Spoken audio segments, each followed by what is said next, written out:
run into the moth and the rust that can destroy. Last year, with a deteriorating economy and the fragile nature of the stock market, both moth and rust got into my retirement accounts. Add to this the craziness of a housing market that has caused so many people to be unable to afford decent housing. And then there's simply the unexpected. Imagine that you've saved up for something, but then you've got to spend it on something else that you did not expect. Maybe a septic tank problem, an expensive auto repair, or some type of medical procedure. It doesn't take long to see how moth and rust can destroy. And the next thing you know, it feels like somebody has broken in and stolen everything you worked so hard to attain. And even if your accounts continue to grow, many of us will never truly have enough. In Ecclesiastes 5:10, wise King Solomon is identifying all the meaningless things that humanity tends to pursue. And he says, whoever loves money never has enough. Whoever loves wealth is never satisfied with their income. This too is meaningless. I asked you at the beginning today, what is it that drives you? Well, when money is your motive, it is never enough. And I ask you again, what is your motive? Remember, we're not just talking about the external here. We're not talking about money. We're talking about the internal. What is it inside you that drives you when you get up in the morning? What's happening in your heart? What do you live for? I know that most of us have already figured out that what we're supposed to say there is that we live to please the Lord. But is that true? Verse 21 says that where your treasure is, there your heart will be also. In other words, where you invest your time, your money, your efforts, or whatever else it is that you have, it all reveals a lot about what is truly important to you. Used to be, we used checkbooks for everything. And I remember hearing a pastor say that if you really want to know what's important, you open up your checkbook and see where you're spending your money. Nobody uses checkbooks anymore. Well, very few people do. We do everything online. But the reality is that our bank accounts do reveal an awful lot about what's important to us. And keeping in mind the idea of prosperity in this life being so fragile, I challenge you to consider the fact that one day, all that you have will probably belong to someone else. So why not make sure to use what you have today for something that will live well beyond you? In Luke chapter 12, verse 13 to 21, Jesus tells a story about a wealthy man. He seemed to continually be blessed, to experience more and more prosperity. But this man just kept piling up more and more riches in his own barns, even tearing down his old barns so he could build newer, bigger barns, instead of using those blessings for good. Finally, God holds him accountable. Verses 20 and 21 there from Luke chapter 12 says this, "But God said to him, 'You fool, this very night your life will be demanded from you. And then who will get what you have prepared for yourself?' This is how it will be with whoever stores up things for themselves, but is not rich toward God." I think God's question in this particular message, parable, is brilliant. Then who will get what you have prepared for yourself? Prosperity is so fragile. I want you to know today, I hope that all of you are prosperous. I hope that the Lord blesses you and that you become some of the most prosperous people ever to have walked the face of the earth. But having prosperity does not make everything good in your life. Prosperity is fragile. I have a friend who pastors another Wesleyan church. Their church does an incredible outreach event every year at Christmas time. But truthfully, money has been an issue for them. Then one day, one of the aging church leaders approached the pastor. He wanted to give to help make sure that that ministry would continue. and maybe even expand. That leader has since passed away, yet his generosity is still reaping fruit. This past year alone, that pastor shared with me that more than 3,000 people heard the gospel of Jesus Christ, partially because of the generosity of that man. Even though he is no longer here, the long-term investment that he made will not be tarnished. It will not be stolen. The moth and rust will not cause it to decay.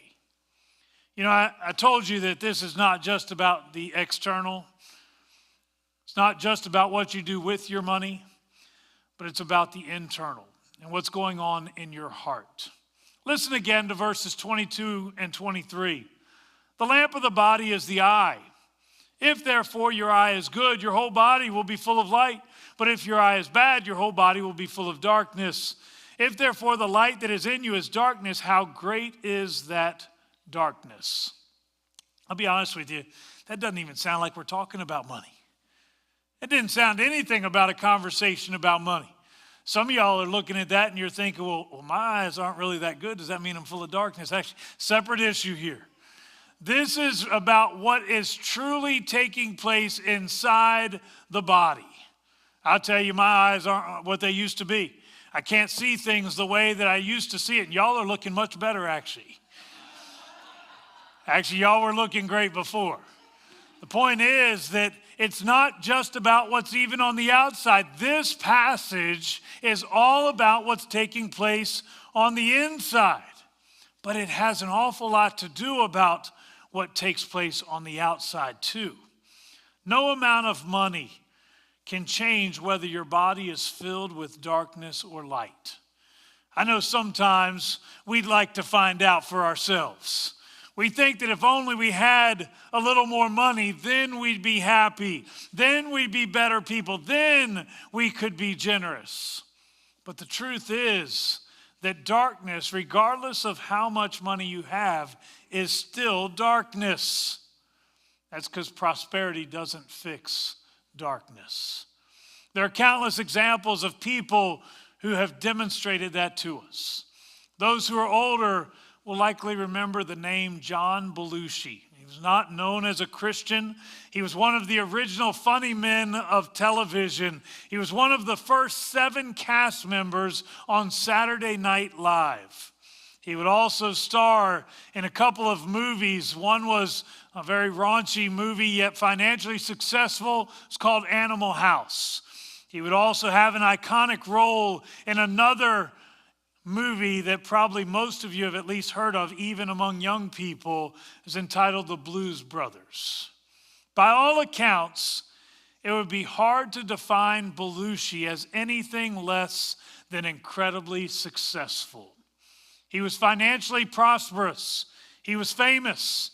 He was loved by many. He could have had anything that he wanted, but it wasn't enough for him. At the age of 33, still very young, John Belushi would die from a drug overdose involving a mixture of heroin and cocaine. And my question would be, what was he trying to escape from? You see, these are 2 drugs that are often used to try to escape from reality. Whatever is taking place in an individual's life, there's this idea that if I could get away from this, I would feel better. What was he trying to escape from? His world seems so amazing. I am telling you that prosperity does not fix darkness. In fact, if anything, prosperity can serve to make the darkness even more apparent. But of course, it can also serve to make the light inside us more obvious too.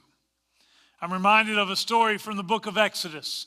Exodus chapter 10, verse 21 through 23 reveals one of the 10 plagues that came upon Egypt at the hands of Moses. Each of these plagues were intended in a manner to break Pharaoh into allowing God's people to flee from Egypt. They had been in bondage and slavery for hundreds of years. One of those plagues, the very first plague, was when Moses turned the water into blood. In fact, let me suggest to you that each of the plagues, just like this one, they weren't just intended to break Pharaoh, but rather they were a judgment upon the people of Egypt. It was almost as if they're getting what they deserve. I mentioned the first plague where Moses turns the water into blood. Well, consider the brutality which Egypt had shown toward the Israelites. Consider how much Israelite blood had been shed in Egypt. In a manner, all of these plagues, including the last one, the curse of the firstborn son, they are a reflection of such brutality. Remember, it was the Egyptians who actually had the children of the Israelites thrown into the Nile River. In many ways, this is a judgment upon them. It's a type of them getting what they deserve. Well, in Exodus 10, verse 21 to 23, we see the plague of darkness. Listen to it for a moment. Then the Lord said to Moses, "Stretch out your hand toward heaven, that there may be darkness over the land of Egypt, darkness which may even be felt." So Moses stretched out his hand toward heaven, and there was thick darkness in all the land of Egypt for 3 days. They did not see one another, nor did anyone rise from his place for 3 days. But all the children of Israel had light in their dwellings. Can you imagine a darkness that was so thick that you could feel it? This suggests to me that this was more than just the moon and the stars disappearing. This brought with it a feeling of fear and despair. Add to it the fact that this lasted for 3 days. Can you imagine what went through the minds of these Egyptians?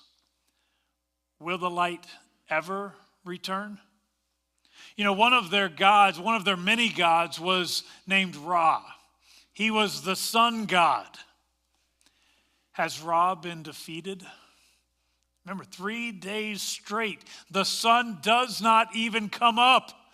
Can you imagine the despair that would have developed within their hearts? Maybe this isn't just darkness. What if we've all been blinded and our sight will never return? It was so dark they could not even see their hand in front of their face. What if it's not darkness? What if I have been blinded? The longer that they stayed in darkness, it is likely that the temperature would have been affected. Is it going to get colder? Will our crops even be able to grow? Will we survive? That's a thick darkness that settled in. Although we're talking about one of the most prosperous nations in the world at their time, they were still walking in darkness. Prosperity didn't fix the darkness. It just provided increased opportunity to reveal the darkness that existed within them.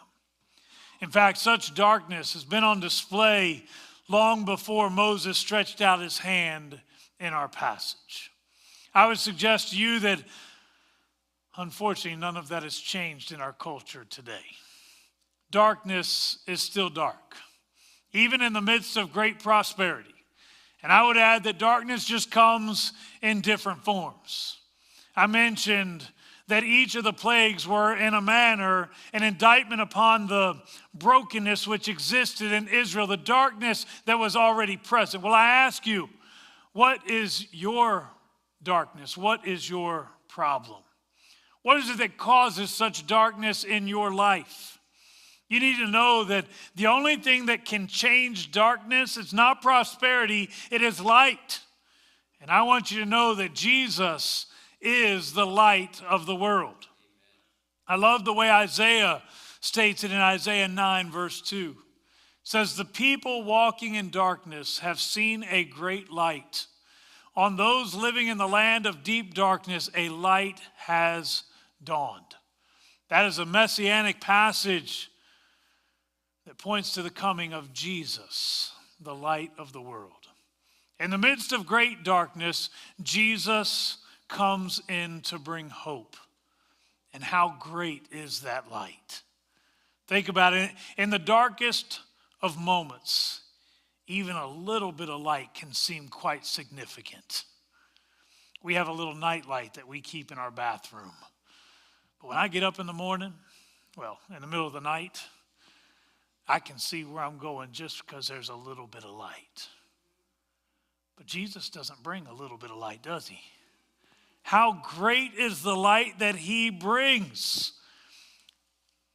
When he invades our lives, he fills the darkest dungeon with light so that every corner of the room can be exposed. I remember as a college student, one of my roommates had a nice video camera. One night there was a beautiful lightning storm that occurred, and it caused us to lose power. And what that means is it was a very dark night. But then the lightning would light up the sky. And when the lightning lit up the sky, it was beautiful. We recorded the storm. And when the power was restored, we watched it back on the television. As we watched it frame by frame, it was amazing to see that when the lightning flashed, it wasn't just the sky that lit up. Everything lit up. He had a freeze frame feature on this camera. And what we would do is we would stop it, and it would look like it was in the brightest part of the day with the sun shining, and everything was incredibly bright. That's the kind of impact that the light of the world has upon those who are living in darkness. There is no amount of money or prosperity that will ever be able to do that. Jesus, he can take our darkness and turn it into light. I told you this is not about what's on the outside. It does affect what's on the outside, but what I really need you to hear today is no matter what kind of darkness you have in your life, maybe you're dealing with incredible doubt, incredible brokenness. Maybe you're dealing with greed issues. Maybe you're dealing with some type of sexual immorality. Maybe you're dealing with some kind of bitterness and hatred and anger. Whatever it is, only Jesus can take the darkness and turn it into light. I wonder, how much darkness do you have in your life today? How many of you are in need of the light of the world suddenly flashing into your life and breaking up the darkness? Don't get me wrong, I do still want you to be successful, to be prosperous, but all the prosperity in the world cannot change what's happening in your heart, but Jesus can. There's one last thing I want you to see from this passage. Listen again to verse 24. Again, this is one you've probably heard many times, but no one can serve two masters. For either he will hate the one and love the other, or else he will be loyal to the one and despise the other. You cannot serve both God and mammon. The term mammon is believed to have been the name of a Syrian or Chaldean false god, which was supposedly all about prosperity and wealth. But even outside of religious circles, that name, mammon, became synonymous with all kinds of dishonest worldly gain. Before each of us, we are faced with two options. On the one hand, we see a personal God who loves us more than life itself. In Philippians 4, verse 11 to 13, the Apostle Paul said that I have learned to be content whatever the circumstances. I know what it is to be in need, and I know what it is to have plenty. I have learned the secret of being content in any and every situation, whether well-fed or hungry, whether living in plenty or in want. I can do all this through him who gives me strength. His contentment is found in the fact that whether he was prosperous or broken, God has been faithful. He declares that I can do all this through him who gives me strength. And he makes that statement as one who has tried the Lord. He has tasted, and he could see that the Lord had been good to him. What a contrast to the world in which we live today. Today, we perceive that if we are blessed with prosperity, then the Lord must be good. But if we face poverty, then we question whether he is truly good, whether he is truly all-powerful. But what Paul is saying is that he is good regardless of what we face. So again, on the one hand, we see a personal God who loves us more than life itself. But on the other hand, there are those, even in the church, who do not live for Christ, for that God who loves them. We live for prosperity. We live in hopes that we'll be given even more than what we have already received. But I ask you today, who is your master? Are you living for mammon, the search for money to get more? Or are you living for the God who loves you more than life itself? I know what our answer should be. But again, do our checkbooks actually measure up with that? There are some great biblical examples of those who had to choose who would be their master. I think of a couple of examples as recorded in the book of Daniel, and you'll probably be familiar with both of these stories as they're told in children's church all across the world. First, in Daniel 3, when the king orders that everyone must bow down and worship an image of gold or be thrown into a fiery furnace, there are 3 Hebrew children named Shadrach, Meshach, and Abednego. They must choose who will be their master. They knew that God had been faithful and provided for them all the years of their lives. Even though they had been taken into captivity, they knew that God was faithful. But they must choose. Who will we bow down and worship? For them, the decision had already been made. They had determined long before that they would be faithful to the Lord regardless of what they faced. So in Daniel chapter 3, verse 16 to 18, knowing the potential punishment that awaited them, they could be thrown into the fiery furnace. They knew what was ahead. Yet this is how they respond to the king. King Nebuchadnezzar, we do not need to defend ourselves before you in this matter. If we are thrown into the blazing furnace, the God we serve is able to deliver us from it, and he will deliver us from your majesty's hand. But, and again, listen to this is incredibly powerful, but even if he does not, we want you to know, your majesty, that we will not serve your gods or worship the image of gold that you have set up. They have already determined who will be their master. Now there's a sense of confidence as they speak. We know that our God is able.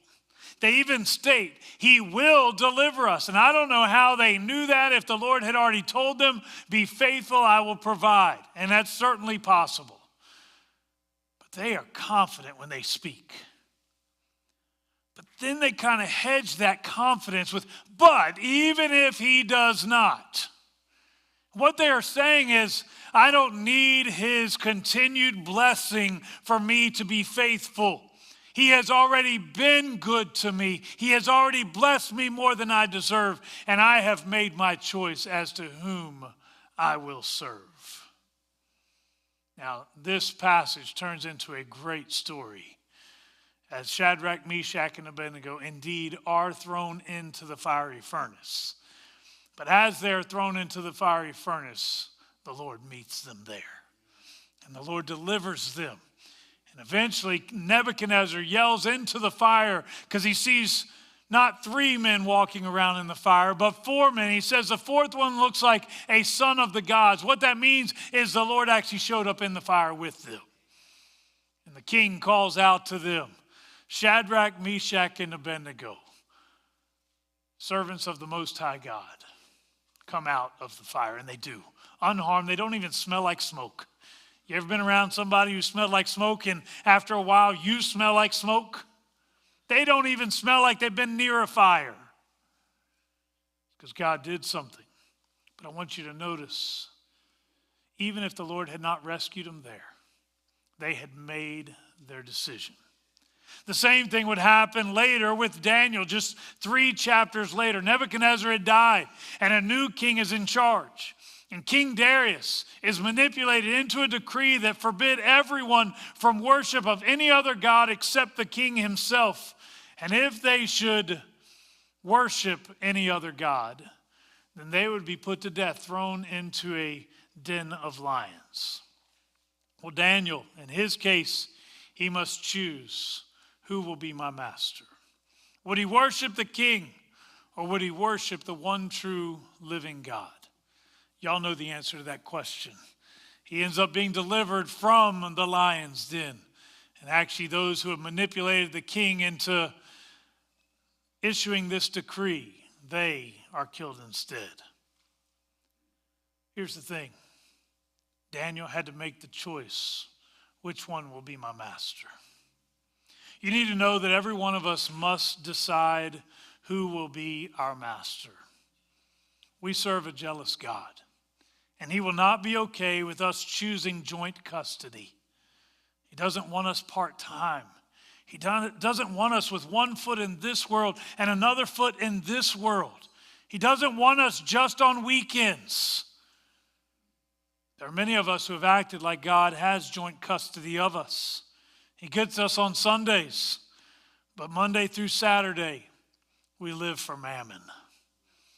In fact, we live in a culture that tries to compartmentalize our faith.